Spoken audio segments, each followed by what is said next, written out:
December 1st, everybody. This is Shanda from Emma's Quilting Studio along the Continental Divide. I wanted to share tonight with you some of my favorite sources of inspiration for Christmas. I have my candle burning. I have my Christmas music playing, if you can hear it. And I just wanted to share a few things with you tonight. First thing I want to share is these beautiful sounding sleigh bells that a neighbor let me borrow. I'm having a kind of a quilting open house Christmas gathering tomorrow here in my quilting studio for my community, and I wanted to hang those on the door. They're just sounding, they're beautiful sounding bells. A couple sources of inspiration for me tonight as we enter into the Christmas season. I was at my local hardware store and I feel a little guilty. I should go in and pay for some of these. But there's a new, I don't know if it's a brand of paint, but it's called, looks like it's by Kilz, K-I-L-Z. That's not new. But the maker is Magnolia Home.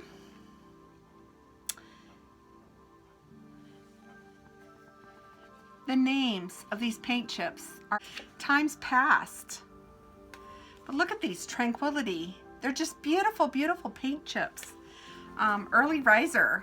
I live in a very highly agricultural area, and there are a lot of early risers here. Vintage Weather Vane. Winter Solstice. Who thought of these paint chip names? Just endearing paint chip names. I love this one. Sunday Stroll. Is that just beautiful? Again, it's Magnolia Home. Pink Lemonade. Rainy Days. And Gatherings. I started messing around with my paint chips after my last video. Wouldn't these make a darling quilt? Another way you could use your paint chips. The other one I put together for color, kind of a red, white, and blue theme. There's so much you could do with these paint chips. They're beautiful. They're just yummy. They're yummy. Anyway, paint chips. Who knew? Another source of inspiration for me are these yarn colors. These are all hand dyed. These are from Malabrigo, and I recently got these in the mail. And two books that are kind of inspirational to me right now. Sorry if I keep wiggling the camera. I'm going to try and, I'm using the bed of my long arm machine as a table of sorts, so I hope it doesn't fall. Adventures in Yarn Farming. I am reading this right now, and having spent my teenage years on a sheep farm, we did a lot of wool. We sheared a lot of sheep. We never kept it. I never learned how to spin. I have taken classes in that, and that is just not my thing. I figure I do enough without spinning my own wool and making my own yarn. I'll leave that to somebody else. They're much more talented in it than I am. But the illustrations in this book, it talks about a woman who left the big city and the big paying job to buy a sheep farm in Vermont, England. I love New England. It's very different than out here in the West where I live. But this book goes through seasons, winter, spring, summer, and fall.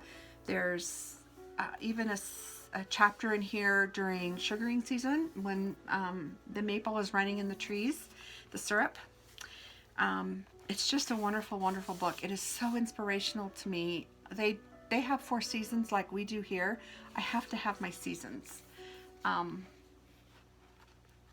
could never live at any place like Southern California where there isn't a distinct 4 seasons. So anyway, this book is a huge inspiration to me right now, not only for colors, but for just life. and living. I love to live. I love life.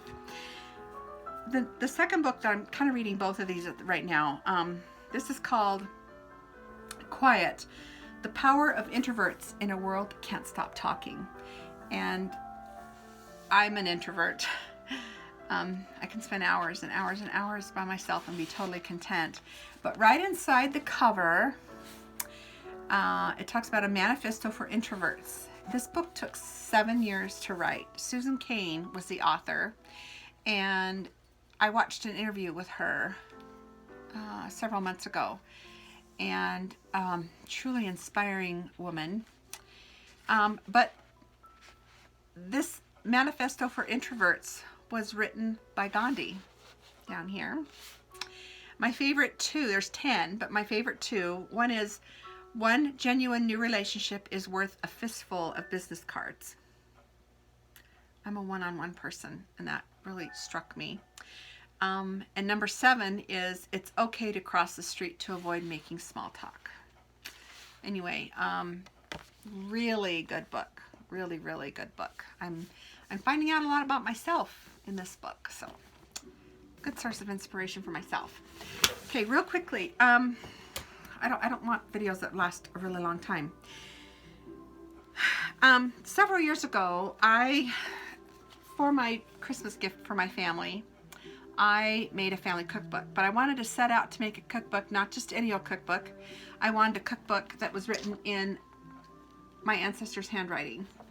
And we have everything in here from pasta to cinnamon rolls to, because I'm from the Midwest, lots of corn recipes, potato recipes now that I'm here in Idaho, but lots of pictures. And but one of my requirements was that the recipe was in the author, the original person who submitted its handwriting.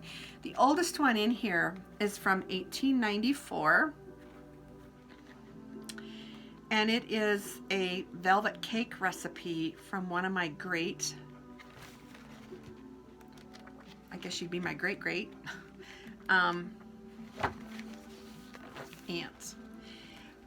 But it's called Waldorf Astoria Red Cake Recipe, and there's 2 bottles of red food coloring in here.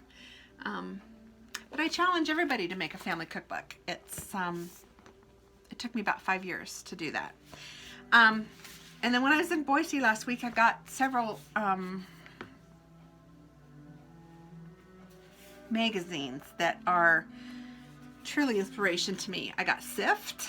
I love Sift, and I'm dying to look in these, but I'm going to be taking a train trip for Illinois for Christmas, and I'm saving them for the train. So Sift, I can't bake.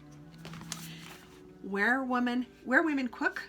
I would pay rent just to be a mouse in this kitchen. It looks so inspirational and stunning. Willow and Sage, it's a bath and body work recipe kind of magazine. My new favorite is called Daphne's Diary, full of wonderful ideas. That's the hardest one I'm trying not to look at. Where Women Create Business. The last one is called Artfully Blogging. And even though I had a blog many years ago, from 2008 to about 2014, but